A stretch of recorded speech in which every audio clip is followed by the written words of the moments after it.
Hey kids, this is your boy, Rock Hard Rave X. Do you want to know what really grinds my axe? When a dope-ass military open-world shooter comes out and all the stupid fanboys can't do nothing but bitch and complain. Yo, I'm talking about that Ghost Recon Breakpoint, baby. And in today's episode of Rave Reviews, we're going to see what exactly happened.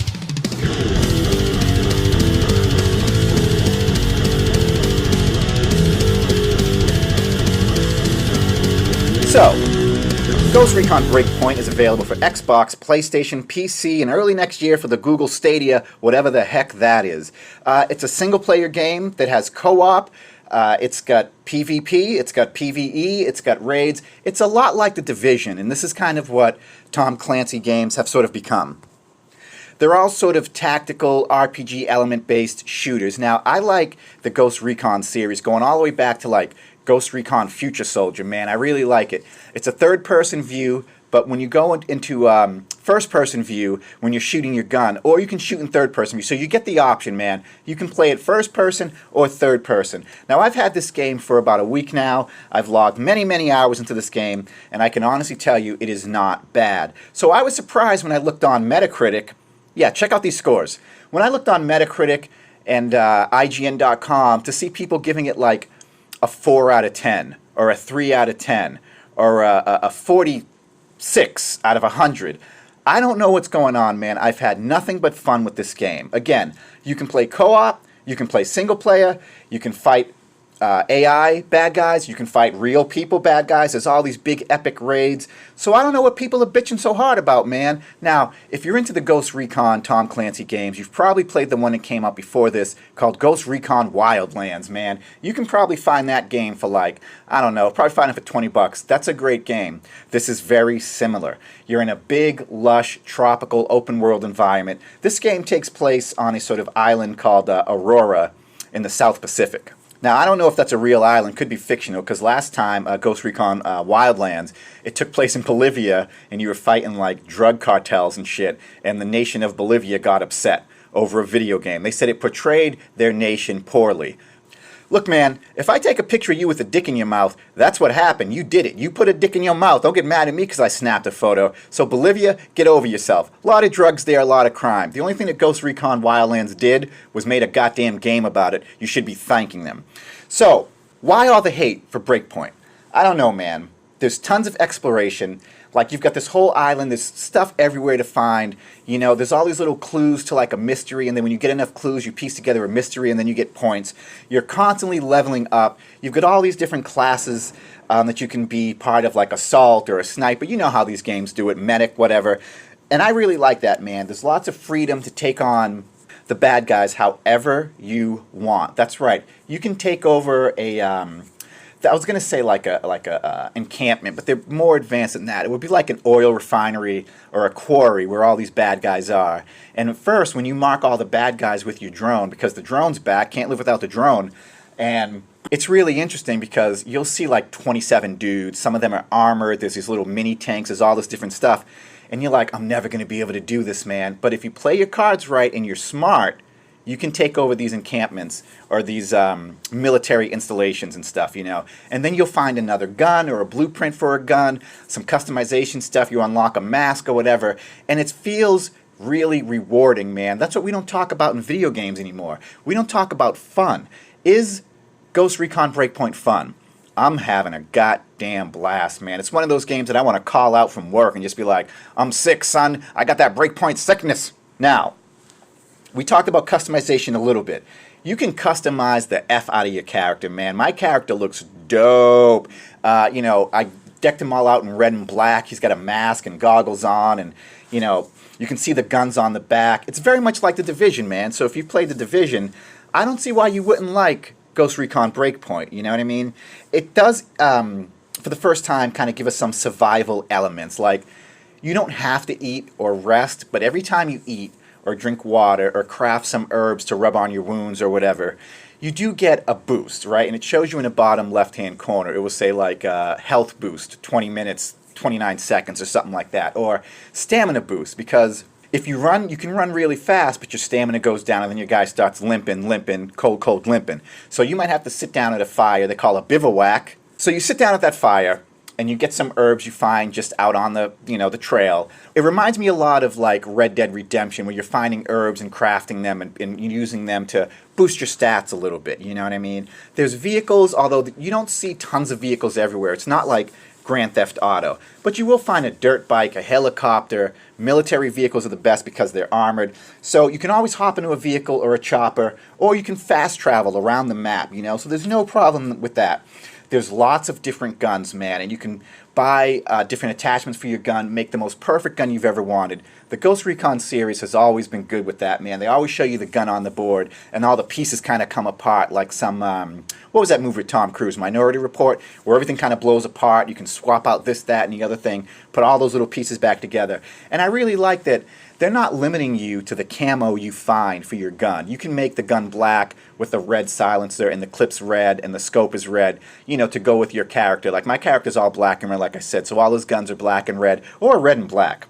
Now for me, playing this game and running around and getting clues and liberating this places and unlocking this and talking to these people, it was really immersive, man. Like, there's this new thing that they implemented where you lay down on the ground and you can cover yourself in mud. It's just environmental camo. So if you're in snow, you'll rub snow all over yourself. If you're in mud, you'll rub mud all over yourself. And then the chopper just flies over you, and they can't see you. If the enemy's coming at you, you lay down in the mud, rub it all over yourself like Arnold Schwarzenegger in Predator, and then they can't find you. That just adds to the sort of immersiveness of the game. It's not just hide behind this, like you're saying, let me run and dive in the mud, cover myself, they won't see me. That's really cool, man. I really like that sort of part of the game. It's really awesome.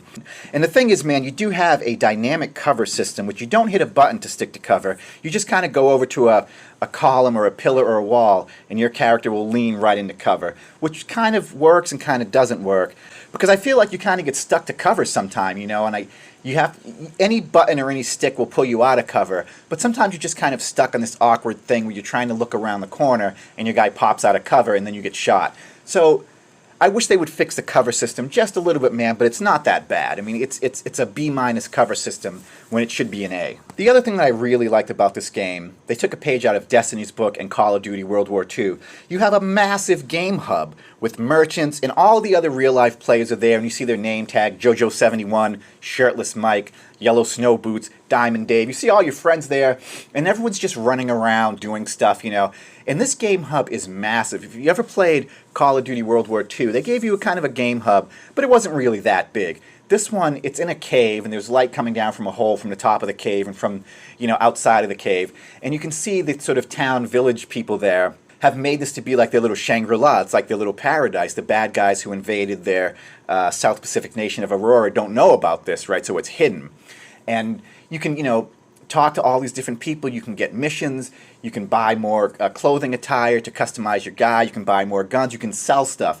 I always like when you can sell stuff, man, because I accumulate tons of shit that I never use. So you can sell that. And what I think is really cool is the prices are fair. Some of these games, you might sell a handgun for $5, but the gun you want is $27,000.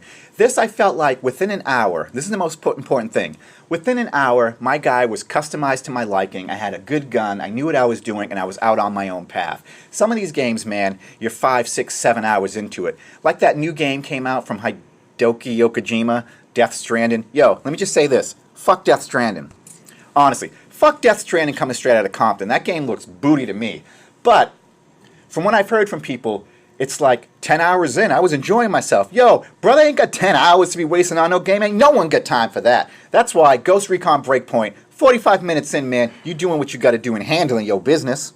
It's not all wine and roses, kids. There are some bad points, and I think that that's what sort of turned people away from these slight bad points that this game had. Every game has glitches, man. Every game has glitches. What? Bitches? No, I'm talking about glitches, man. Every game's got them. I don't know why people get so pissed off about that. We've got amazing, amazing gaming consoles. PS4 Pro, you've got the Xbox One X, the Xbox One S. We've got like 4K gaming and blah, blah, blah, blah. Games are amazing today. People shouldn't bitch. When I was growing up, you know what I had for a gaming console? Motherfucking Nintendo. It was 8-bit little do do do do do do do do do do do do, and your guy just jumped on stuff, and we thought that shit was bomb diggity. We get games now where you're exploring an area the size of Texas, and you can steal any car you want and customize your guys and your loadout. People need to be grateful, man. Because when you start bitching about a game because it's got a little glitch here or a glitch there, you know what's going to happen? They're just not going to make any more of that game. You know, they're going to be like, oh, I guess people don't like tactical third-person shooters, and then that genre is done.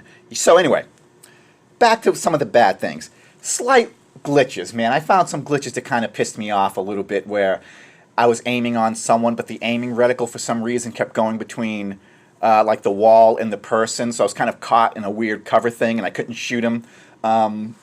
Really didn't find that much, man. Mostly they are graphical glitches. There's not a lot of game-breaking bugs. I've heard people saying that the game shut down their console. Didn't happen to me, man. Then again, I bought my game digitally. The reason why I did that, if it's a big, massive open-world game, I tend to always try to get those digitally because that comes with the update and it installs a little bit faster. So we talked about the mud camo, the sense of immersion, the main hub, the guns, the customization, cover system, like I said. It's hit or miss. This game does have microtransactions, man, because these game publishers, they trying to get paid, you know? They trying to get paid like Eric B. and Rakim, baby, paid in full. And that's cool. I understand that. But I didn't feel like it takes away from the game. You can buy what you want. You can buy the mask you want, and the backpack you want, and the boots you want. And if you really want some good shit, they want you to slap down like $5 for what they call something credits. It's always something credits, right? Like Skrill credits or Aurora credits. And that's so... You know, that's Ubisoft, man. It's just the time we live in. It's 2019. You know they're going to try to hit you up for some microtransactions. So people hate that, which probably brought down the score.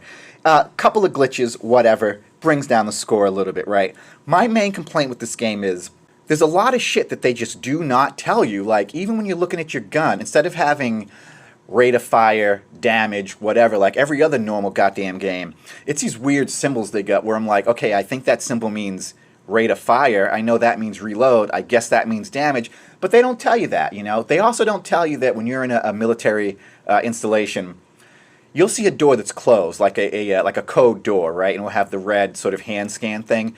I read this online. If you pick up a dead body and you carry him to the door that's red and says no entry, the door will open and you go in there and you get all the good precious treasure in there. But they don't ever tell you that. Not that I can remember. So anyway, man, the thing is this.